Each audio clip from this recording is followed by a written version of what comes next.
جاهز؟ يلا ان شاء الله خير. انا جاهز من زمان. احنا قاعدين بنحاول نرتب برضو القعده دي. البس نضاره زيك برضو ولا؟ يعني الموضوع بتاعك تماما. مش عارف هتبقى حلوه ولا لا. يلا بينا نجرب. حلو؟ العب يا عمور. يلا بينا. ابدا منين ولا منين؟ طب بص نبدا حاجه بسيطه اللي هو عمرو شريف على السوشيال ميديا. اعرف نفسك كعمرو شريف اللي على السوشيال ميديا. اوكي. انا عمرو شريف. بعمل صانع محتوى على اليوتيوب. بعمل محتوى اكتر عن الاكل. اوكي. يوتيوب وسوشيال يعني بشكل عام. هو من اليوتيوب بس في طبعا فيسبوك وانستجرام وتيك توك طبعا. بيفرق معاك في الكونتنت نفسه اللي بتعمله هنا او هنا وهنا ولا بيبقى عباره عن ايه؟ المحتوى بعمله في الطبيعي طويل، فبالتالي محتاج حد عايز يقعد يتفرج، مش اللي هو يلا كده واقلب. فاكتر مكانين بحس ان هم لاقيين في ده يوتيوب وفيسبوك. اوكي. عشان الناس تفتح الفيديو ايه، انا قاعد 10 دقايق ربع ساعه ثلث ساعه، فاهم؟ وعايز اعمل حاجات اطول كمان، ممكن اعمل حاجات بقى كده ساعه وبتاع. اوكي. هو حد جاي قاعد عايز يفسد دماغه قدام يوتيوب وبينبسط بس. طب تيك توك لما ظهر فكره الحاجات اللي هي القصيره قبل، يعني سيبك من الانستجرام والريلز والحاجات دي. تيك توك بالذات ساعدك في حاجه في الرحله بتاعتك في صناعه المحتوى؟ لا انا يعني احنا عشان احنا بادئين قبل تيك توك، فممكن ساعد الناس اللي طلعت معاه، يعني الناس اللي كانت بتظهر وقتها فاكيد ساعدهم قوي. اوكي. انا اوريدي كنت عملت قاعده كبيره على يوتيوب ما شاء الله، فمش يعني ما ساعدنيش، بالعكس انا حاطه. بس يعني حاليا انا نفسي اعمل عليه كونتنت مخصوص، بس فكره ان انا عايز اجيب بقى تيم يبقى ده التيك توك يتكتكني بس. لكن فكره ان انا يعني دلوقتي بقى اعرف اعمل محتوى او هو يبقى حاجه اطلع بيها، انا ما حصلتش يعني. طب عمرو شريف بقى اللي هو بره السوشيال ميديا، يعني عمرو شريف الانسان يقول ايه عمرو شريف اليوتيوب بالظبط. يعني احكي لنا اولا اصلا لو يعني انت كنت في مدرسه ايه ودخلت جامعه يعني؟ يا ده من زمان. لا ما احنا لازم نرجع عشان يعني انا الهدف اصلا ان انا اطلع من هنا كاني اعرفك. احنا نعرف بعض بقى لنا تقريبا بتاع 6-7 سنين مثلا. فيبقى خلينا 20 بس ليه لا. ماشي. بص انا يعني بدات اولى ابتدائي في السعوديه اصلا. اوف. انا كمان فعلا اولى ابتدائي في السعوديه. انا اتولدت في المدينه. وانا في المدينه برضه، بس ما اتولدتش يعني، انا عايش في المدينه. يا نهار ابيض. 12 سنه. وانا 13. لا والله. كنت قاعد فين؟ مش بقول لك لازم نرجع ورا شويه. كنت في قباء. انا كنت في حي النصر. اوكي. مش بعاد يعني. ايوه بالظبط، هي المدينه كلها قد كده، ما فيهاش تلفها كلها في ربع ساعه بالظبط. فالمدرسه كلها 12 سنه في السعوديه في المدينه بالذات. اوكي. كنت متفوق جدا يعني، كنت بيسموه دافور في السعوديه كده انت عارف. كنت دحيح يعني. وجبت تقريبا في الثانويه بتاعتي العامه كانت 3 سنين. اوكي. ما كانتش سنه ولا سنتين، كانت 3 سنين، اولى وثانيه وثالثه.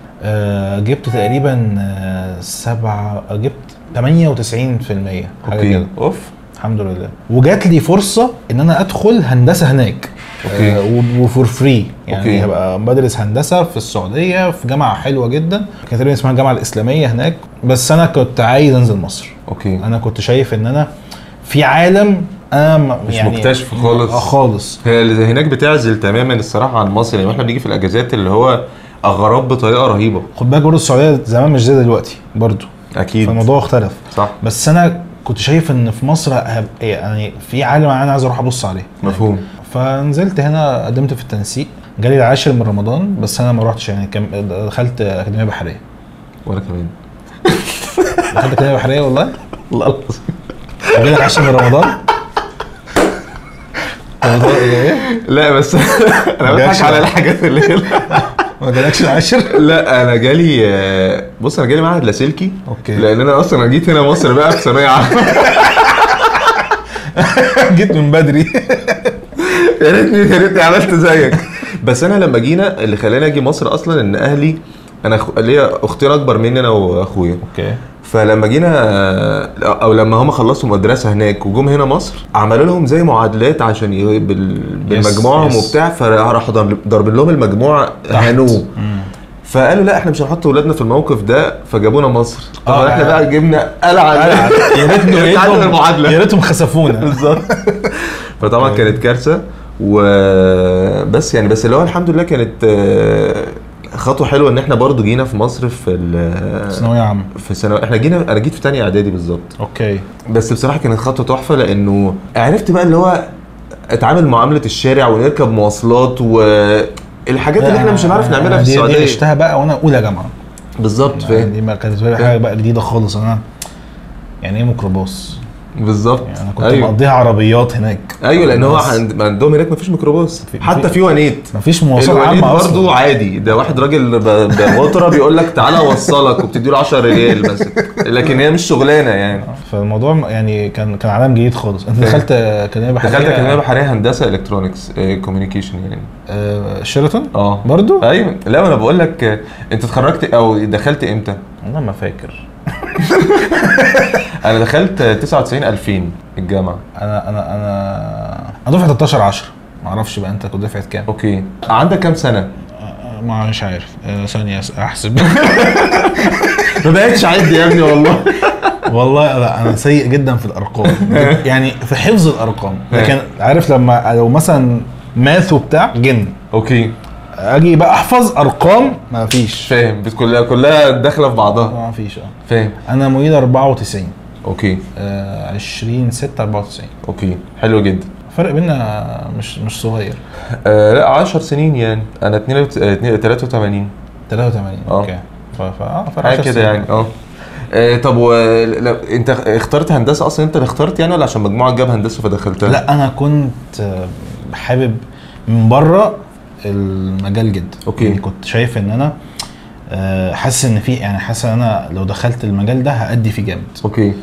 وفعلا انا لما دخلت أديت كويس جدا جدا يعني، واتخرجت الحمد لله امتياز. اوكي. فانا كنت حابب الموضوع. وايه اللي حصل بقى؟ اللي حصل بقى حاجات تانية خالص. اللي جابنا القعده دي ايه اللي بقى حصل عشان نجي نقعد القعده اللي احنا قاعدينها دي؟ بص انا وانا داخل ثالثه جامعه. بص انا اول سنتين في الجامعه دول كنت من الجامعه للبيت ومن البيت للجامعه بس. اوكي. ما بعملش حاجه في حياتي خالص. مصروفي مثلا كان كله بقضيه على اوبر اصلا يعني. لما انا اروح مثلا الجامعه مواصلات كنت بقضيه اوبر.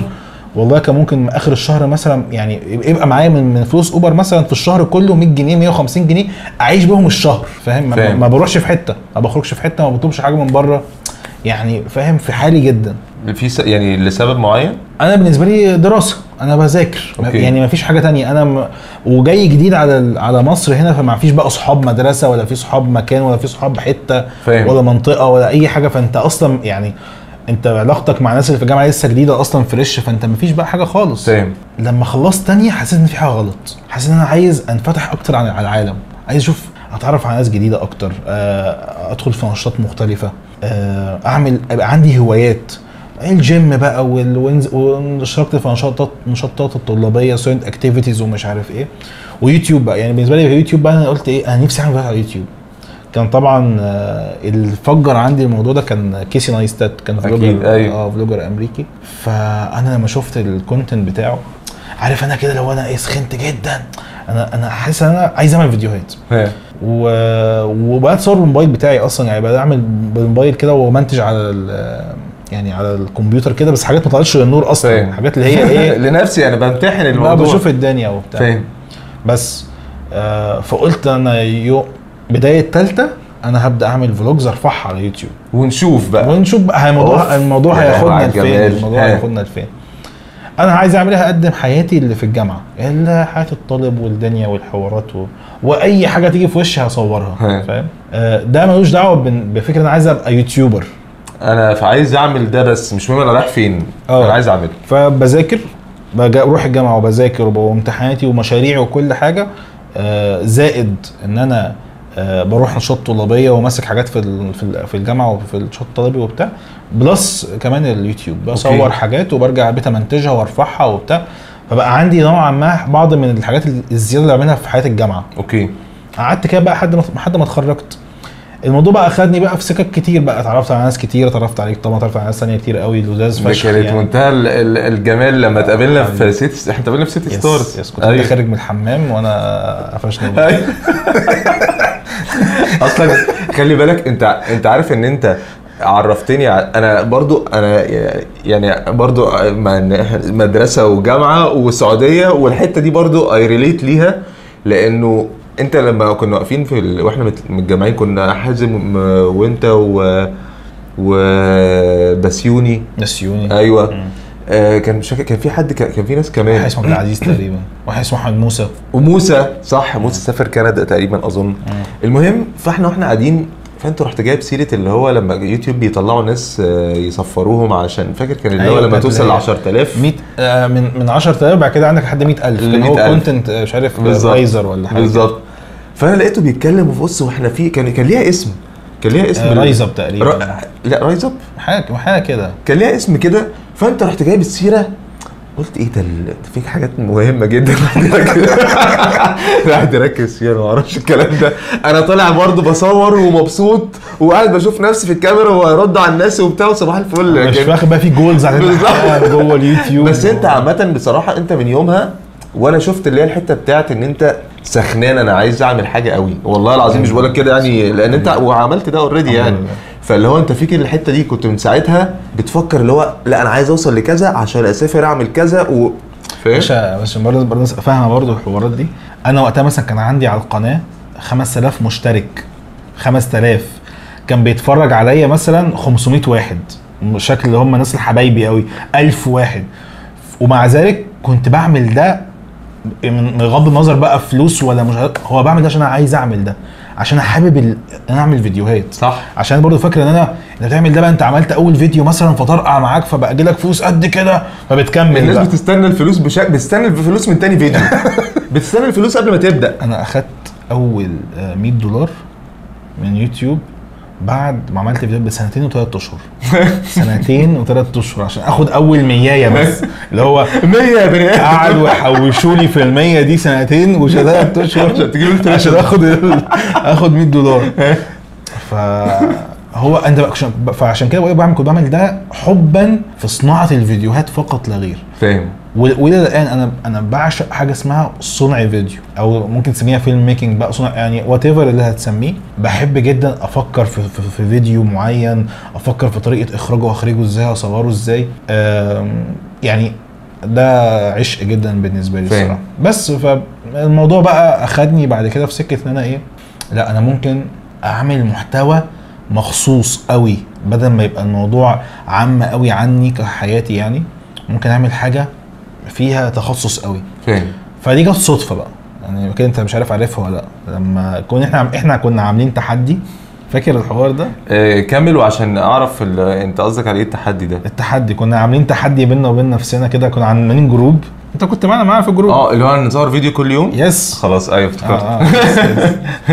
انا عملته مع نفسي بعد كده لوحدي، عملت بعض لوحدي كده اللي هو حاجه مش بتكسبني اي حاجه، مفيش اي تحدي مع نفسي انا.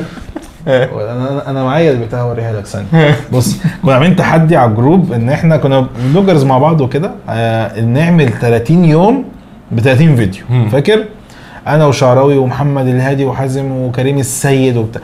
فكريم قال طب اللي هيعمل الحوار ده هيديله مش عارف كاميرا كده 360 وبتاع، ثانيه جايبها لك دي اللي هي منتهى الطيبه يعني ما تستاهلش اصلا. يا ريتنا عملنا 30. لا بس اكيد برضو ساعتها ان الواحد يكسب الموضوع. انا اصلا ما استعملتهاش ولا مره. نعم والله العظيم ما استعملتها. هي بص طب هو الجائزه اتقدمت لك من ايه او كده يعني، ايه اللي حصل؟ هو بتاعت كريم، هو كريم تقريبا كان واخدها من سبونسر او حاجه وكان عنده زياده، فقال لك اللي هيفوز هياخدها. مش عايزين جايزتك. فهو بقى انا دخلت التحدي سخنان جدا مع الجامعه بقى مع الدنيا، قلت انا اصلا في الاول كنت بعمل كده بس بعد كده بطلت يعني، بقيت اعمل كل كام يوم كده. فقلنا بقى حلو هنعمل بقى 30 يوم 30 فيديو وبتاع. فانت متخيل تصحى كل يوم عايز تصور حاجه وتنزلها اليوم اللي بعده او في نفس اليوم عشان تفضل مكمل. هو الشرط تعمل 30 فيديو في 30 يوم، يعني ده الشرط. مش مهم جواه ايه. انا هعمل التحدي، انت ما حدش قال لي انت تعمل ايه. خلاص ما اتفقناش على كده. فجيت في يوم سقطته، ما صورتش حاجه. فتاني يوم بقى سخنت قوي، فبقيت انا كنت بعمل ايه، كنت بصور اول يوم ده، اصور اليوم، امنتج بالليل، يرفع وانا نايم فينزل الصبح. أوكي. وهكذا. فلما ما صورتش اليوم ده ونمت وصحيت ما بقاش في فيديو، فبقيت لازم عشان ما اخسرش التحدي انزل اصور ومنتج وانزل في نفس اليوم قبل ما اليوم يخلص. فانا بقيت كده، بقيت مزنوق جدا، فبقيت عايز اعمل فكره تعمل لي فيديوهين بحيث ان انا الجاب ده يتملي. اوكي تمام. فقلت انا اصور فيديو، اعمل حاجه اصورها واصور كواليسها. فجات لي بقى فكره احسن برجر في مصر. انا شخص بعشق الاكل، ممكن مش فهيم مليون، انا راجل بحب الاكل واقول رايي انا فيه. بحب الاكل قوي يعني من زمان يعني. اوكي. فقلت انا ممكن اجيب 5 برجرز في البيت وكده، واعمل حلقه عن احلى برجر في مصر من حاجات مشهوره، واصور كواليس الحلقه. فانا كانت طلعت ايه بفيديوهين بس. الفيديو ده بقى يا لهوي على التويستات اللي في الموضوع. لذيذه قوي. الفيديو ده ضرب بقى. الفيديو ده انا طبعا وقتها مثلا كنت بجيب اقول لك ايه 5 وقتها بقى كده الموضوع انتشر شويه كده. ايه الفيديو يوم ما بيجيب معايا قوي بيجيب معايا مثلا 2000 3000 مشاهده كده. الفيديو كده ايه عظيم. ضرب الفيديو كده، ده عدى قوي. اوكي. بس الفيديو بقى نزل مش عارف اول يوم ولا اول يومين 10000. ايه ده؟ ايه اللي حصل؟ مش عارف. بعدها المهم هو وصل في 3 شهور 250,000. اوف، ده ساعتها طبعا اللي هو كارثه. ده رقم مرعب يعني. الرقم ده مش، والكومنتات بقى كلها عايزين احسن بيتزا يا جماعه بيتزا ايه؟ انا بعمل حاجات تانية خالص. فاهمين غلط تماما يعني. انا بصور مع نفسي كده. بس بعدها مش عارف يعني فعلا مثلا ب6 شهور كمان يعني حاجه كده يعني من الفيديو عملت احسن بيتزا. اوكي. في اسبوعين 250,000. المود الجميل ده. انا بقى بالنسبه لي الموضوع ايه، هو في حاجه انت بتعمل حاجه انت حاببها جدا، بتحب تعمل الفيديوهات وبتحب الاكل قوي، والناس مستلطفه ده قوي. ده تزامن مع فكره انا داخل الجيش، فانا الجيش مش عارف اصور حياتي كده يعني. انت ايه ليك حياه خاصه خلاص، فالموضوع بقى صعب خلاص، ممنوع اصلا. فانا قلت انا في الفتره دي بدل ما اسيب القناه خالص تموت، انا هعمل فيديوهات اكل لحد ما نخلص الجيش، شوف ربنا يعني هيكرمنا فين. اوكي. بس وطول بقى فتره الجيش بقى عملت كميه فيديوهات اكل بقى مش طبيعيه، والحمد لله كسرت الدنيا جدا. وانا اعتقد يعني ممكن اول حد عملت حوار انك تعمل محتوى اكل على السوشيال ميديا ده بالشكل ده، فكره المقارنات وتفهم السوق وبتاع، مش فكره تحديات. اصلا معظم اللي كان منتشر وقتها كانت تحديات، ناكل منيو، ناكل مش عارف جاموسه، ناكل بطايه. انا بالنسبه لي الموضوع هو مجرد يعني ايه تسليه حلوه قوي، بس انا كنت عايز اعمل حاجه فيها يعني هي اصلا على فكره فيها معلومه. فيها معلومه. بالظبط. تمام. بالظبط. ممكن بقى الموضوع بشكل عام فيه هزار وضحك وبتاع وتجربه وبتاع، بس انت في الاخر ممكن تطلع بحاجه، فاهم؟ حاجه عاديه. هتاكل فين دي، هتشوف ايه احسن، هتفهم السوق اكتر. وانا عايز اقول لك اكتر ناس استفادوا من الفيديوهات دي مش الجمهور، اكتر ناس استفادوا من الفيديوهات دي مش الجمهور، اخو مراتي. هو منه يقول لك يعني في اوقات نطلب حاجه مثلا اللي عمرو الشريف ما قالش كده، اللي هو كبير اصلا على فكره يعني، هو يعني مش صغير. أيوة. بس اللي هو يعني على طول دايما يروح مدي الريفرنس ده راميه في النص. بالظبط. لا هو اكتر فعلا ناس بجد استفادوا من الحوار ده قوي كان اصلا اصحاب المطاعم، لان هم انت بتعملها جرد للسوق مش طبيعي. احنا بنشوف حاجات يعني منافسين، واللي ما بيظهرش بتطلع يعني بتخليه يطلع مع اللي بيظهر، مع يعني انت بتعلي السوق، بتعلي بقيت فعلا. انا بحاول يعني ممكن حد ما يعرفش براند فيعرفه وبتاع، صح. والموضوع ما كانش ليه دعوه خالص بفكره بقى الناس ممكن فاكره بقى دي بقى كلها اعلانات يا جماعه. ده يعني المقارنات بالذات والحاجات دي مفيش مليم الدفع فيها. تقول لي ازاي يا جدعان؟ يعني انت اكيد انت كاسب ملايين ولا اي حاجه. الفيديو للناس، انا لو دخل حوار الفلوس ده في الموضوع الدنيا باظت، مش هتنفع خالص. هتخليك ما تشوفش اصلا، مش هتعرف تفكر في المحتوى قوي عشان بتفكر في الفلوس، وفيها غش للناس. ما انت في الاخر انت واحد مدي فلوس عشان تكسبه، طب هو ما يستحقش ده. انت من وجهه نظرك ده ما يكسبش ليه؟ في واحد تاني منه احسن وبتاع ومش عارف ايه. فانا قلت لهم يعني الفكره دي كانت وكان مع ان كذا حد حاول يعرض فلوس كتير ان هو يدخل في حاجات زي كده. انا اعمل لك حاجه لوحدك، اعمل لك فيديو خاص بيك انت، اعلان وكل حاجه، بس حاجه محترمه ونظيفه بكواليتي محترمه مختلفه تمام. لكن تدخل عشان تضرب حد براند ثاني وبتاع والجو ده ما اوكي يعني الحمد لله ما وقعتش في الحوار ده خالص.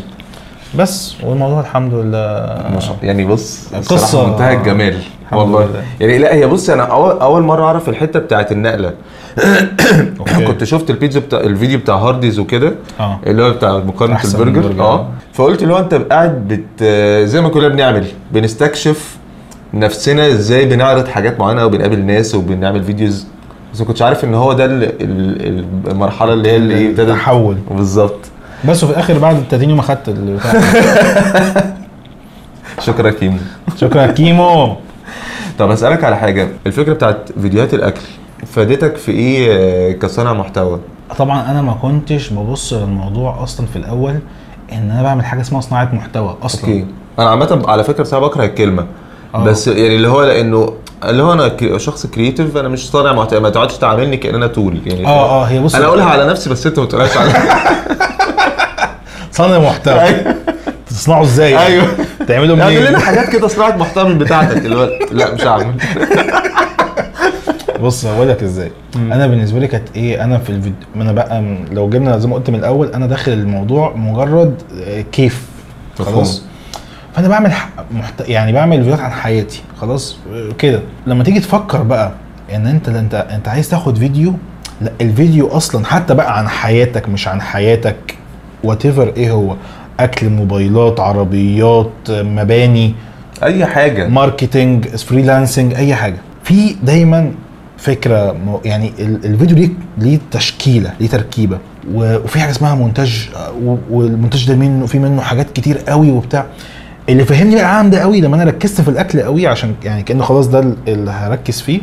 فهمت ابعاد كتيره قوي لصناعه الفيديوهات، بقى عندي رؤيه مختلفه. بقى عندي فكره يعني لا ده في ستراكشر معين لازم يتبني فيه، ده في هوك لازم تمسك بيه عشان مش عارف يحصل ايه. فالموضوع ده كله انا ما كنتش باصص له اصلا. الاكل كان لما ركزت فيه كمحتوى خلاني ابص على الحاجات دي كويس قوي، فاتطورت الحمد لله فيها جدا جدا جدا. وبقيت نوعا ما انا عايز بقى مش اصور بس في الاستوديو، اصور بره الاستوديو، عايز اسافر. كده اكيد شفت حاجه مثلا حاجات اليابان، عايز اسافر دبي، اسافر حاجات بره خالص. فاهم. طب التصوير اصلا بره غير التصوير في الاستوديو خالص يعني. ده حاجه ثانيه، لوجيستكس مختلفه تماما، طريقه تفكير مختلفه وطريقه مونتاج مختلفه وستراكشر فيديو مختلف. فدي كلها بدات تجيلي خبرات شويه بصيتي للموضوع اختلفت خالص عما بدات اصلا فيديوهات. اوكي. حاسس ان الموضوع ده فيه ليه سلبيات؟ هو الموضوع اكيد ليه سلبيات. اوكي. بص، ما انت في الاول اصلا كنت داخل الموضوع اللي كيف وانس ان بقى فيه يعني بقى ده يبقى مصدر دخلك، فانت ممكن تعمل حاجات مش على كيفك قوي. يعني نقدر عليها تحديات مش سلبيات. تحديات بتقابلك ولا سلبيات؟ سلبيات طبعا، لانه بص انا عارف انت واحد رسام بيرسم، هو ممكن يقعد يرسم كده مع نفسه حاجات لكيفه. اوكي. بس الحاجات دي مش ما بتبيعش. فيلاقي مثلا ان في ناس حبت شكل الكمثرى، هو ما بيحبش شكل الكمثرى، فقال لك طب خلاص انا هرسم الكمثرى، فرسم الكمثرى، باع اللوحه ب1,000,000 جنيه، فبقى يرسم الكمثرى. هو مش هي الحاجه اللي بيحب يرسمها بس قوي، بس تمام. أوكي. يعني مش ضد مبادئه برضه مش عامل حاجه ناحيه تانية خالص. فاهم. فتمام قشطه شغال. بس هو الكيف بقى والكرياتيفيتي بتاعته، هو عامل نفسه يرسم بحر يعني، بس البحر ما بيبيعش. فاهم.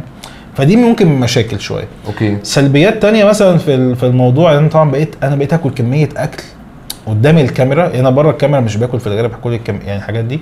وفي نفس الوقت برضو انا يعني مش بخلص كل الاكل ده قدام الكاميرا. يعني ممكن اخد قطمه من كل حاجه. بس مثلا لو انا يعني مؤخرا مثلا طلبت في فيديو فيه 15 اوردر. اوكي. فانت عشان تاخد قطمه من كل حاجه، حوار تقيل قوي. اكيد. انا بخلص الحلقه مش قادر اتنفس. فاهم. فاكيد بيعمل حاجات نوعا ما سلبيه. والاكتر بقى حلقات بتبقى مدمره هي حلقات الحلويات، الكحك بقى ولا بسبوسه ولا بتاع. يعني تخيل مثلا جايب عامل حلقه مثلا عن الكحك مثلا فيها 10 براندات. اصلا 10 كحكات كتير بزياده. لو كلت واحده بس انت اكيد مش تاكل كحك بس مثلا، يعني ممكن تاكل قريبه ولا ممكن كحك بس. انا مثلا بسم الله الرحمن الرحيم انا هاكل 10 كحكات وممكن انسى طعم واحد فادوقه تاني، فبخلص الحلقه مش قادر. ده عمل لي بقى حوار وحش. بتبقى جامده قوي لو انت مثلا عامل زي سيفتي بريكوشنز كده، اللي هو مثلا في حد من مستشفى السلام مثلا وتعرف الناس اللي هو يا جماعه الفيديو ده معمول بمنتهى الحرص، مفيش حاجه تضر يعني، فاهم؟ شيلوه. ايوه ده فيديو بروفيشنال قوي. ويعملوا يكشفوا عليك بعد ما تخلص انسولينك ان السكر تمام. لا زفت طبعا. انا حصل حوار السكر ده عمل لي حاجه كنت اول مره يعني هتحصل لي، انه عمل لي اضطراب في الشهيه. اوكي. يعني انا ممكن اخلص الحلقه، ممكن اقعد يوم او يومين ما اكلش، الشهيه اتعدمت. انا جسمي محتاج، يعني انا بطني بتصوصو، انا بطني بتتقطع، يعني جعان، بطني جعانه جدا، حط لي اي حاجه مش قادر اكلها. التغييرات اللي حصلت بين ان انت يعني انت طبعا اتجوزت، ايه الفرق بينها وبين ان انت خلاص دلوقتي بقيت الالتزامات؟ انت في الاول انت بتعمل ده لدماغك، عارف جت الحاجه ما جاتش الحاجه، معاك يا عم 100 جنيه في جيبك هاخد بيها الشهر قشطه، مش حقوق، هنزل هجيب اي حاجه في البتاع. انت بقى في بيت، بقى في التزامات، بقى عندك عيل، بقى الموضوع طبعا هو اكيد بيبوش لقدام اكتر، ولكن مش دايما اللي هو يعني انت مفسي دماغك، بس ليه ايجابيات. انت فكره انت دايما عايز تتطور، عايز اتحسن، عايز اقدم الاحسن، الجديد، عايز اطلع لقدام اكتر، عايز ابقى اعمل مستقبل حلو. فالموضوع اكيد برضه بيحطك على تراك حلو. اوكي. ده بيختلف بقى من شخصيه لشخصيه. انا معايا انا لا، عمل معايا يعني مفعول ايجابي قوي، ان انا خلاني دايما ابص لقدام. ممكن لو انا ما كنتش عملت كده كنت حاسس انا ممكن اجيب يعني ما اطورش ثانيه، ما انت واخد راحتك يعني، واخد راحتك، مفيش حاجه بتزق معاك خالص. فاللي هو قشطه انا حطيت هنا، فانا زي اتحرك ليه؟ ما انا تمام، ما شغاله اهي. فاهم. لا الموضوع بيزقك قدام حلو قوي الصراحه. بتحس انت بتعمل كده اللي هو لما بتشوف مثلا ابنك ممكن يعني تحب ان هو يخش مثلا في قصه يوتيوب دي وكده ولا؟ انا بالنسبه لي يعني يوسف ربنا يحفظه، يعني اكيد نفسي يعني اي حاجه هو هيختارها بالنسبه لي تمام يعني. أوكي. انا بالنسبه لي الموضوع ان هو يوتيوب قشطه، غير يوتيوب قشطه، يعني هو اللي هيختاره. انا بالنسبه لي انا ابويا علمني الحكايه دي، ان انا يعني الولد او البنت بيوصلوا لسن معين كده، انت اخر حاجه ممكن تعملها ان انت بتوجه، انت بتقول رايك. هو المفروض انت بقى هتربيه، يعني انت المفروض بتبني عنده حته ان هو بيعرف يختار، مش تقعد تختار له طول حياته، مش تختار له، صح؟ فاهم؟ فيوصل لمرحله هو بيختار، فانت تقول له مثلا انا شايف كده كده كده كده، والله انت عايز تاخد بيها قشطه، في الاخر انت هتلبس، يعني انت دي حياتك انت، فعيش بقى بس. فاهم. عامة انا النظام التعليمي ان جنرال، سواء في جامعات، سواء في احسن مدارس في مصر، في احسن جامعات في مصر، هي اشتغاله بنت 60 لذينه وبزنس يعني، فاهم؟ يس واسمها ايه اللي هي ضغط اجتماعي، فالموضوع بقى مقرف. فانا نفسي ان انا فهد يجي في مره كده يقول لي بقول لك ايه، هو بيقولش عربي حاليا، بيقول لك بيتكلم محمود بيقولش عواوي يعني، لسه بيتطجن الكلام. في اسماعيل، انا ما اعرفش انت حضرت اسماعيل ولا لا؟ طبعا متابع يا باشا. فنفسي فهد يجي في مره كده يقول لي انا بحب كذا ومش عايز اخش المدرسه مثلا، انا بقول لك كمثال يعني انت ماشي كده بابا، او جامعه، اللي هو يقول لي الحاجه الثانيه اللي انت عايز تعملها كذا، هستثمر في ان انا اخليه يكمل في الحاجه الثانيه دي. في مصر بالذات والسوق العمل ما فيش بينهم ارتباط للاسف خالص. الجسر ده مش موجود، صح. الناس بتتعلم حاجه في تقريبا في جميع المجالات، بيطلع بيلاقي في جاب بنت لذينه عشان يبص الناحيه التانية. مش ده اللي انا خدته خالص. تمام. فدي مشكله كبيره جدا. انا عندي وجهه نظر في الحوار ده مهمه قوي. انا بالنسبه لي التعليم ده مهم، التعليم بشكل عام، مش التعليم ان انت تخش مدرسه كذا، لا. التعليم لازم تفضل تتعلم. التعليم بشكل عام انا بشوفه مهم جدا خلاص للتعليم، والجامعه مهمه واتيفر التخصص. هتدخل يا عم مش عايز اقول اي حاجه عشان تقلل، بس اقول لك ممكن اقول ألسو لك يعني ألسو دي اي كلام يعني واتيفر ايا كان ايه. الموضوع انا اتعاملت مع ناس، مع كذا حد ما كملش تعليم جامعي، بحس دايما في حته كده ناقصه، مش تقليلا منه، مش تقليلا، بس قولها لي بمعنى ايه وانا يعني عشان افهم. في كده باب ما دخلوش، يعني في عالم تاني كده هو ما عاش فيه خالص. أوكي. في افق تفكير معين ايا كان المجال اللي هم كان هيدخلوا ده ما وصلوش. تمام. بلس بقى ممكن كمان بلس ان هو ما عاش بقى تجربه كمان حياتيه رهيبه مثلا، فكان عمل كارير مثلا رهيب في حته، فده اخد ده ولا اخد ده يعني. دي الحاجه الثانيه برضو في حوار التعليم بشكل عام، يعني مدرسه وجامعه هي الكوميونتي. انت هتجمع علاقات فين؟ هيبقى عندك صحاب وعزوه وعلاقات مين؟ طبعا العلاقات دي راس مال بنت لذينه، انت اكيد عارف. صح. هتجيب الناس دي منين؟ الناس دي بتجمعها من المدرسه ومن الجامعه، فاهم؟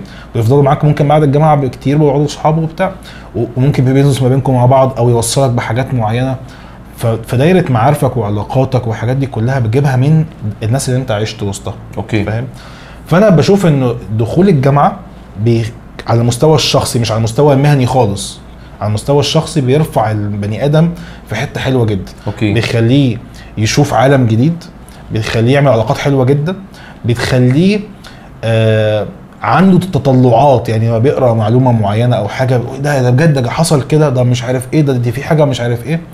فوقك بقى من الدرجات يعني فوقك من ده خالص. احنا بنتكلم على دلوقتي على الفكره بتاعت ان في كوميونتي وفي حد بيحس ان هو بيديله معلومه فبتوسع افاقه بشكل معين، عمال ايه يقرا كده يشوف ايه ده ايه دي معموله، ده بص طب الحته دي، طب اي وات ايفر الحاجه دي. فبحس ان ده بيحطه في حته حلوه شويه. ده بقى لو صاحبه بقى ان انت عندك بقى حرفه، عندك هوايه، عندك حاجه مع ده، هتلاقي نفسك ما شاء الله يعني طرت. ممتاز. انت عندك انفتاح على العالم اكتر، عندك علاقات مش عارف ايه وبتاع، وفي نفس الوقت بتعرف تعمل حاجه معينه في حته معينه وهكذا. ممتاز. لو عرفت تجمع بين الاثنين دول، انا شايف ان انت ما شاء الله ممكن تبقى رهيب يعني. وفي نفس الوقت ممكن في ناس مثلا يعني في الجامعه بالذات، مش في المدارس او كده، في الجامعه بالذات ممكن تلاقي مثلا جامعات بفلوس او جامعات ببلاش وبتاع. في ناس تقول لك لا يا عم دي سبوبه وبتاع، وفي ناس تقول لا ادخل ببلاش يا عم وريح دماغك. كله في الغالب ممكن بيحصل بعضه، تمام. ولكن انت برضو يعني بتحس ان التعليم او الدايره بتاعتك دي بتفرق جدا. فانت حاول دايما تختار، يعني حاول ما تروحش مثلا قدر الامكان اي حاجه وخلاص، لا حاول تختار حاجه كويسه على مستواك المادي والفكري وكده. ليه؟ عشان تبقى الناس اللي حواليك نوعا ما شبهك، فهمت؟ تبقوا بتلنكين مع بعض، مش انت في حته وهم في حته يعني الموضوع ممكن يبقى شديد شويه. فاهم؟ لما حد يقول لي هسيب التعليم، الكلمه دي اصلا كبيره قوي. يعني لو حد يقول لك هسيب التعليم، مفيش. انا جالي ناس كده. ايوه، اللي هو هتسيب التعليم يبقى معناها انت عايز تبقى عواطلي. مفيش حاجه اسمها كده. انا بقول لك ايه، انا جالي مره واحد مثلا يعني كده، فيقول لي انا هسيب التعليم وعايز ابقى في كمال الاجسام وبتاع. طب انت عملت ايه في الكارير كمان؟ يعني انت فين في هتسيب التعليم ازاي وانت لسه ما انت لسه ما رحتش يوم جيم اصلا؟ فاهم؟ انت ممكن بقى شايف مثلا بيج رامي قدامك فانت عايز تبقى زيه، بس انت ما خدتش خطوه. فانت هتسيب تعليمك وكله عشان تاخد خطوه؟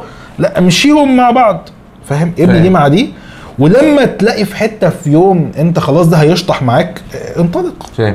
زي ما في البنوك بيبقى في حاجه اسمها ريسك مانجمنت يعني، او في الشركات عامه ممكن يبقى في قسم للمخاطر، انه في فجاه حصل دروب فيبقى في باك اب بالظبط، اللي هو بلان بي مثلا. فانت اللي هو قبل ما تسيب اي حاجه لازم تبقى بتفكر هو انا بسيب ليه وهعمل ايه لحد ما اسيب. يبقى في مرحله انتقاليه بين السيبان. اي حد من الناس اللي هم بيتكلموا في اي حاجه انتربرينورز في اي حته في الدنيا، او اللي هم بيتكلموا في اي حاجه فيها نجاح وبزنس هيقول لك اللي هو في حاجه بتبقى بارت تايم وفول تايم. حاجه بارت تايم اللي هي شغلانه على الجنب، وفي شغلانه الاساسيه. الشغلانه الاساسيه دي ممكن تستعملها تقعد تعلي في دي لحد ما تبقى دي الفول تايم، ودي تسيبها اصلا. بس لازم يحصل المرحله الانتقاليه. بالظبط، لازم توازن. الناس ساعات بقى بتاخد الكلام على السوشيال ميديا بحماس قوي، وهو بيشوف النتيجه الاخيره، مش بيبقى فاهم اللي حصل في النص برضو للاشخاص اللي هي وفي ناس بتسخن على الفاضي، التعليم مش عارف مالوش مش عارف ايه، او البيزنس هو كل الحياه، وهو لازم تعمل بيزنس وانت صغير وهو ده المستقبل. فالواد بتلاقيه متشحن ياخد قرارات زي الزفت، يطلع نفسه غرق. فهو الحقوني انا مش قادر. بص، ممكن اقول لك على حاجه. طبعا احنا الكلام اللي بنقوله ان جنرال دلوقتي ده كلام يعني دايما بيبقى كل فيه سيناريو ليه الابعاد، يعني حاجات خاصه كتيره يعني. بس انا ممكن اقول على حاجه، انه لو واحد عايز يعني ممكن احطها بشكل عام، لازم حياتك اللي هي الاجتماعيه تبقى مظبوطه. التعليم لازم تفضل تكمل فيه، تفضل تتعلم نون ستوب.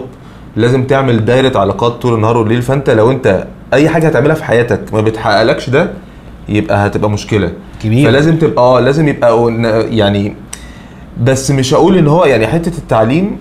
شوف انت عايز تعمل ايه في التعليم، بس انت دايما هتلاقي اي حد بيتعلم حاجه بيبقى عامل لنفسه، او هيلاقي الكوميونتي اللي هو كان عمرو بيقول عليه. يعني انت مثلا عايز ترسم وجامد قوي في الرسم وقاعد بتعمل صور على السوشيال ميديا، فبتقول اسيب التعليم، ما تقولش اسيب التعليم او ما تفكرش انت تسيب التعليم. فكر اللي هو انا لازم اعمل كوميونتي، اشوف الكوميونتي بتاع الرسم عامل ازاي اعمل منه مثقفين، ازاي اعمل منه فلوس، ازاي او اتعلم الناس اللي هم الاساتذه فيه ازاي عرفوا يعني لازم يبقى عندك اللي هو الدماغ دي، مش دماغ ان انا اسيب التعليم، يعني هي مش دي احنا طبعا بس احنا متفقين بقى ان التعليم بقى بشكل عام هو بقى مجرد وجهه اجتماعيه فاضيه. طب هسألك على حاجه، مين يوتيوبرز غيري بتتابعهم؟ خلاص عشان بريحك من القصه عشان ما تقعدش تجامل معايا. ايوه بالظبط. دلوقتي ولا قبل كده؟ زي ما انت عايز. انا مشكلتي الفتره دي ما بقتش متابع قوي اليوتيوب، بقيت اكتر بعمل حاجات على اليوتيوب. اوكي. ولكن اكيد انت طبعا الناس اللي حوالينا اللي هم اصحاب بنتفرج عليهم جدا، يعني انت كريم السيد، احمد ابو زيد، محمود اسمه ايه ده، محمود مهدي، انا مش عارف تعرفه ولا لا يعني بتاع فيلم جامد، بيعمل فيلم جامد وبتاع. محمود مهدي اللي كان معانا في التجمع اليوتيوبرز. هو ايوه طبعا اكيد عارفه. اوكي. انا بس اول ما بيتقال الاسم بروح على طول مش قادر افتي، يعني مش عايز افتي اقول لك طبعا ما عارفه طبعا. واروح انا اي حاجه مش بتاعته. مهدي طبعا بحبه جدا.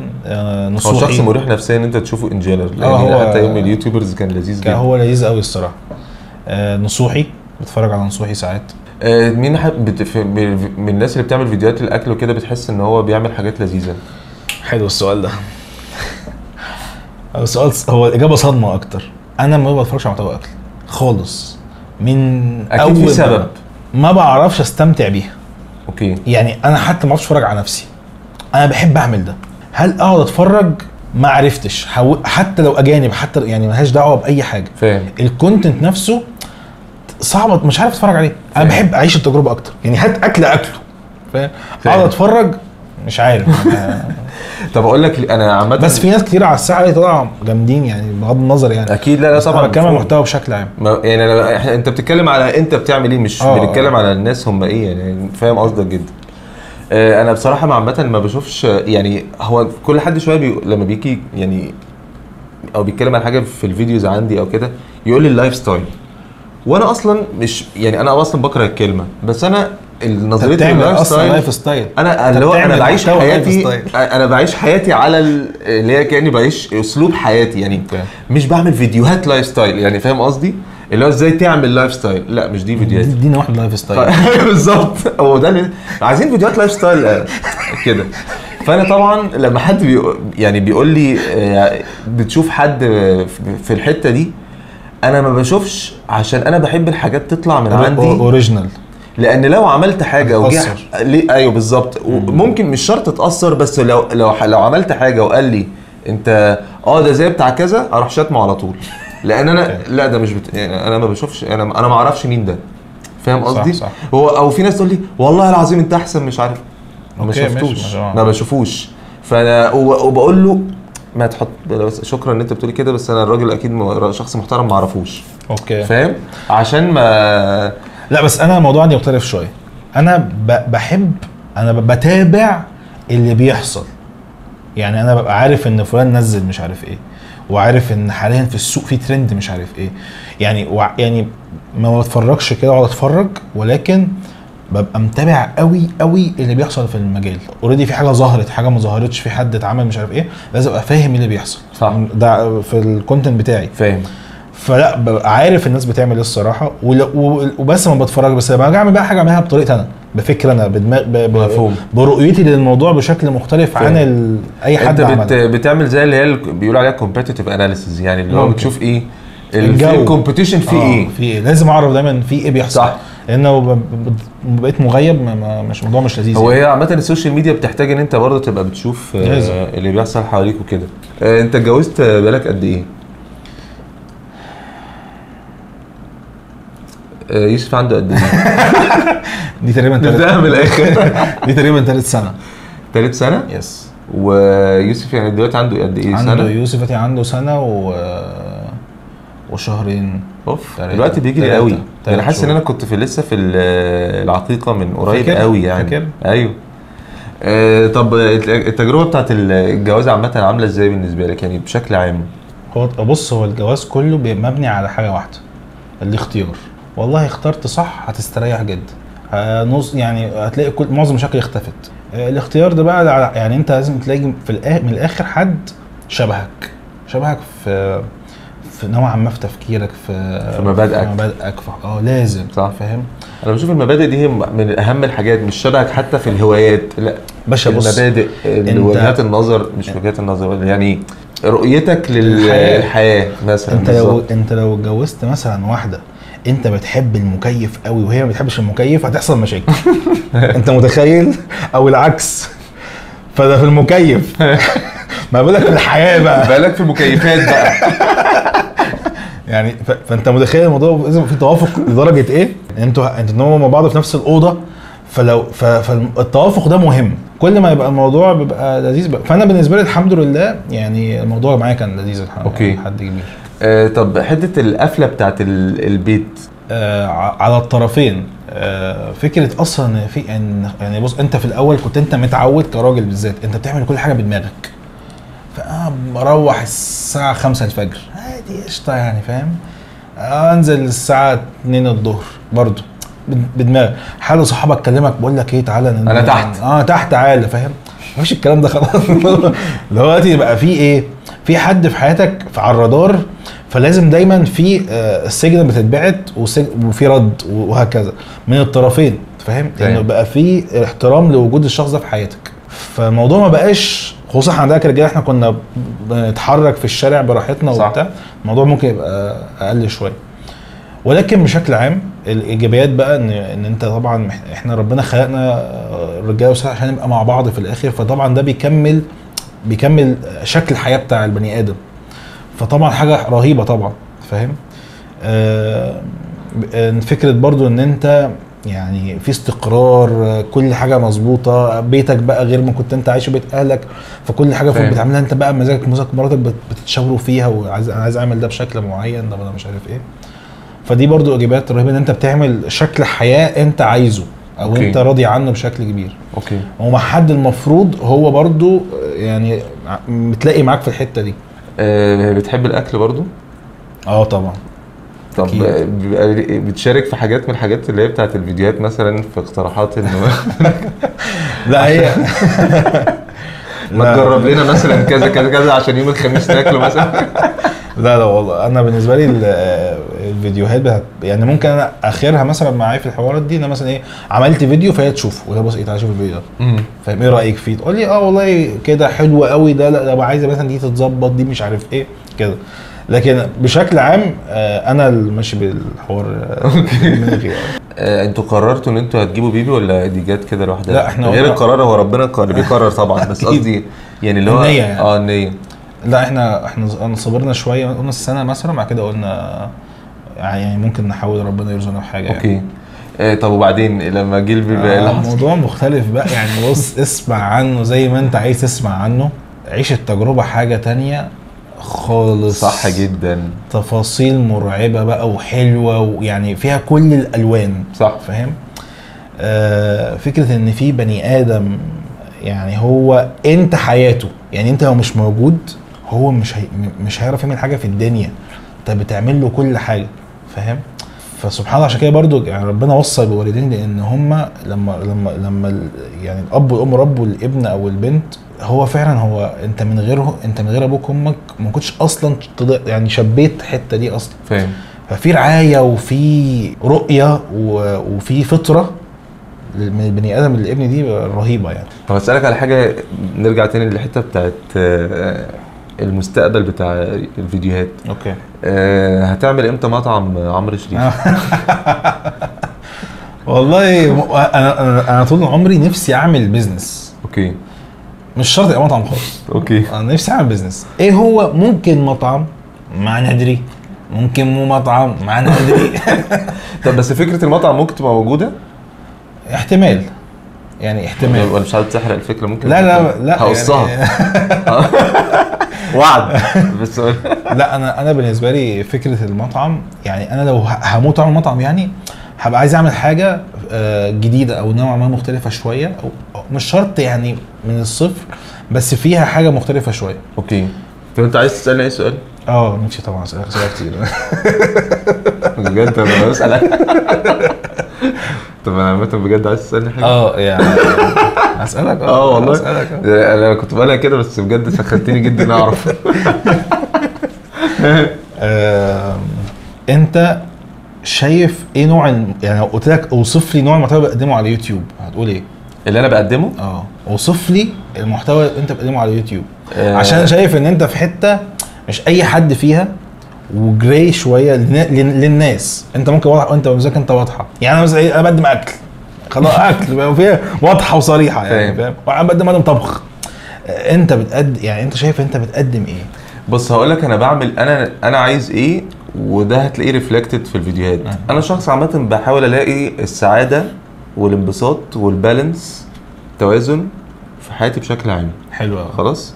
انا بحاول انقل ده في الفيديوهات بس. بص يعني انا بقول لك اللي انا بعمله، يعني انا فاهمك. مش بقول ان هو مثلا صح ولا غلط ولا ايه الاحسن ولا ايه المفروض ايه. انا بتكلم عليك انت، بتكلم انا شخصيا. هو ده اللي انا بحاول اعمله في الفيديوهات. يعني انت بتقدم كيفك من الاخر. هو كيفي، وبيلاقي الناس اللي عندها الكيف ده او اللي بتقول لك ايه ده، انا الكيف ده موجود عندي بس انا ما اعرفوش، فتعالى جربه او كده، فاهم؟ لا انا بتاع نصايح، مش هطلع اقول لك بص الانبساط في ايه او السعاده في ايه، مش شخصيتي يعني، فاهم؟ انا شخصيتي ان انا اقعد معاك اشوف انت ايه اللي بتحب تعمله، ايه اللي بيبسطك، تعالى نحاول نشوف نعمله ازاي مثلا، فاهم قصدي؟ نايس. فهو ده اللي انا حتى لو بطلع بقول في الفيديوهات، بقول انا بحاول ان انا شفت كذا والموضوع ده عمل معايا مشكله الفلانيه، لو انت بيحصل معاك كده وعندك افكار تانية قولها في الكومنتس. طب انت ما بتحبش ناس تقول لك انت بتاع ايه؟ ما بتحبش اللقب لما حد هي دي برضه يعني انت يعني لعيب طبعا، لانه انا فعلا لما حد بيقول اللقب يعني هو بيحطك في خانه عشان يعرف يصنفك. انا طبعا انا لا بصنف حد ولا احب ان حد يصنفني، لان انا نفسي بحب بقعد اكتشف في نفسي. يعني موضوع الفيديوهات هتعرف ايه عن، يعني انا النهارده جاي اقابلك والله العظيم مش بقول لك كده عشانك، بس انا صاحي اللي هو ده النهارده يوم حلو بشكل، انا رايح اسمع ان شاء الله طبعا اكيد. ده جميل قوي. الله ده كده. لا بس اللي هو يوم حلو بشكل، انا هقعد اسمع عن تجربه عمرو الشريف، ايه المود اللذيذ ده. هصحى الصبح بكره هجرب ايه ده، انا عايز اعمل مثلا وافل، طب ايه ده انا هعمل فيديو عن الوافل، هتيجي تقول لي ايه ده، طب بس ليه علاقه، طب انت محتاج تفوكس. والله انا عارف ان الفوكس مهم، بس انا مش عايز افوكس دلوقتي يعني فاهم قصدي؟ انا لسه ماشي بكيفك، انت ماشي بدماغك. انا شايف عايز اعمل كده بعمل كده بالظبط. هو عامه في واحد صاحبي مره قالها لي فعلا، قال لي حتى في الشغل بتاع الايجنسي، يعني ممكن حد يخش لي يقول لك بص وهنعمل ومش عارف ايه، وممكن يخش منه فلوس كتيره، بس هو هيحلب يعني نفسيتي، وهيحلب نفسيه الديزاينرز والناس اللي بتشتغل، انا عارف. وهما ممكن يسخنوا عشان يجيبوه، او يقول لك طب ما يجي يا جماعه الشخص ده هيأذيكوا، يعني انتوا ممكن تقعدوا معانا 6 اشهر وتمشوا بسببه، فاهم؟ فالحد اللي بيأثر بالشكل ده بقول بلاش نعمل له، يعني نشتغل معاه احسن، لانه ممكن يجي 2 نوزع الانرجي بتاعنا عليهم احسن ما يجي واحد يدمركم نفسيا. رؤيتك عن الجواز دلوقتي اختلفت قوي عن اول ما اتجوزت؟ ايه اكتر حاجه شايف ان هي رؤيتك اختلفت ليها تماما؟ اوكي انا مبسوط بزياده عامه ان انت، انا ما تسالش عامه، انا مبسوط قوي. ده عمري نفسي اتسال فيديو تاني. ايوه طول عمري نفسي اتسال، ده عندك بقى ان شاء الله اللي في القعده بتاعتنا ان شاء الله. عايز اقول لك على حاجه بمنتهى الصراحه، انا ومراتي احنا اصلا احنا كنا فيك مرتين 3 سيبنا، اللي هو قلنا مش هنكمل اصلا قبل الجواز. اوكي لحد اصلا يوم اللي هو كاتب الكتاب قبلها بيومين قلت لها اللي هو بصي احنا بصراحه مش هنكمل، وبنقول كده، وتاني يوم مثلا لو هي عملت لي كده فبروح انا ببعت لها بنتكلم كأن ما حصلش حاجه، وكأن اللي هو ربنا مش بيخلي الموضوع يمشي كده. بعد ما اتجوزنا حصل بقى اللي هو العكس، شوفنا اتقفل علينا الباب وابتدينا نشوف اللي هو احنا عايش الموضوع ازاي، فاهم؟ بس القفله على الباب خلتنا مشاكل بقى، الهيافات بتاع الديك اللي هي بقى البيوت اللي هي المصريه كلها، بنتخانق فيها، تروح بيتها وانا اروح بيته، كل واحد بقى في حته، فالمسجات خناقات، مسجات مش فاهمين بعض، انا مش عايز ابص في التليفون، طب ما بتبصش في التليفون ليه، طب ما احنا مش انت سايبني، طب الخناقه ده انت نزلت، حاجات بقى اللي هي الهيافات اللي بتحصل في التظبيط. ولما قفلنا بقى البيت اللي هو الموضوع بقى كده، لان اصلا كان عندي، انا اتجوزت وانا عندي 33 سنه، فكان اللي هو بالنسبه لي فرهاده الصحوبيه دي يعني مش موجوده عندي. خلاص بقى خلاص، هو انا لسه هقعد اتخانق خناقات صحوبيه ما بتكلمنيش ليه؟ انسى. بس كان في مبدا ثابت من اول ما اتجوزنا، احنا اللي هي مسؤوليات بعض. انا مسؤول منك ومن البيت والكلام ده كله، حتى لو اعمل اي حاجه غلط او مش عارف ايه، مفيش اي حاجه تيجي على اي حاجه في البيت، وليا دور. مفيش حاجه اسمها اللي هو قشطه تشوفي ايه النظام، حتى مع العيال مع الكلام ده كله انا معاها من دي زيرو. انت عارف ليه كنت بقول من شويه 3 سنين؟ عشان اصلا لما انا شفت الفيديو، لما انت قلت عملت الفيديو بتاع اول سنه جواز، فانا شايفه كانه امبارح. انا بالنسبه لي اصلا هو 3 سنين، تقول لي 6 سنين، يا نهار ازرق 6 سنين. هو الوقت جري اصلا جدا فعلا. بس عامه بعد 6 سنين، اولا يعني اول سنه عدت كان كل شويه حد بيقول لنا استنوا اصبروا، دي اصعب سنه، ده مش عارف ايه، بس هي مش عادي يعني. هي بجد كانت عادي فعلا. انت كانت عامله ازاي؟ عادي برضه، ما كانتش يعني اللي هو حتى ما لو اتخانقنا، ما هو احنا كنا بنتخانق قبل الجواز برضه. ما هو ده بقى يعني ما ده بتكلم فيه فكره ان انت مختار حد شبهك او يعرف يتاقلم معاك. لو اخترت حد يقول احنا عكس بعض، ايوه، عشان نكمل بعض، فاكس ده انتوا يعني فاهم ايه ده، هتتخانقوا مش كل يوم كل ساعه. ايوه، اختلافات. انت عايش في بيت مع مختلف، مع واحد مختلف، صعب. أيوة. صعب. فعشان ده بيقلل بقى، ده بتحس الموضوع مشي اسهل يعني. فهو ده كان فعلا. طب حلو السؤال ده، انت ممكن تتجوز تاني وتالت ورابع؟ لا طبعا. وبعيد عن الكاميرا. لا احنا قفلنا ولا لسه؟ بص اقول لك على حاجه. اولا الجواز اصلا هو متعب، هو مش في الانبساط بتاعه حاجه، وان انت تبقى الحياه نفسها، حياته نفسها الروتينيه، وان انت برضو تفضل تدي تركيز واهتمام وتخلي بالك فانت بتركز. اول حاجه بتعوزها، عايز الثانيه والثالثه، تقول لك اصل هم مختلفين وقلبي بيروح لكذا واحده. انا مش معتقد خالص، طبعا دي حاجه دينيه، انا مش بتكلم في الدين، انت بتتكلم عن نفسك انت. انا بتكلم شخصيا، انه صعب قوي ان انا اوزع من ده وده على 4. ده معناه ان لا، انت بتوزع هنا حته ربع قلب وربع حته تانية من حاجه تانية، وهنا نص وهنا خمس، لكن مش قلبك. ما تقوليش قلبك، فاهم؟ ده انا بقول انا صح. حاجه صعبه قوي على الست ان انت تجيب لها واحده وثانيه وثالثه. طب في سؤال بقى، ده بقى جامد. يلا لا انا مبسوط جدا بجد. في ناس ممكن يبقى عنده عشيقه بس ما يتجوزش. اوكي، انت ايه رايك؟ ودول كتير قوي يعني، انت فاهم الموضوع ايه؟ اي واحد. انا طبعا هقول انا انت كده انت شفت حد في صح؟ اكيد. لو انا خنت اللي هو العشيقه دي خيانه، بخون طبعا. يعني وش 100 مليون في المية. الخيانه دي من يعني انا لو كنت هبقى بيني وبين نفسي حاسس انها مش حقير، اللي هو ده انت جبان واللي هو مؤذي بزياده لسه كده، اللي هو لا بجد، اللي هو انت بتفكر في ايه؟ سيبها.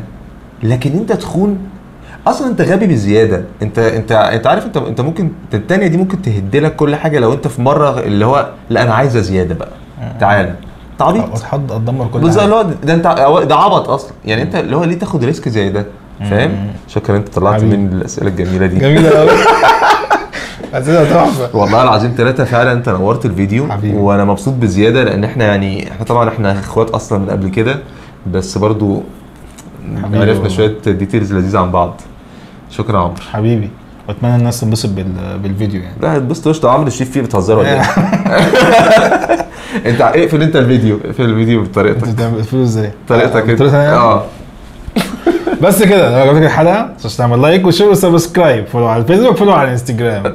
كان معكم عمرو شريف محمد شعراوي من قناه محمد الشعراوي. سلام.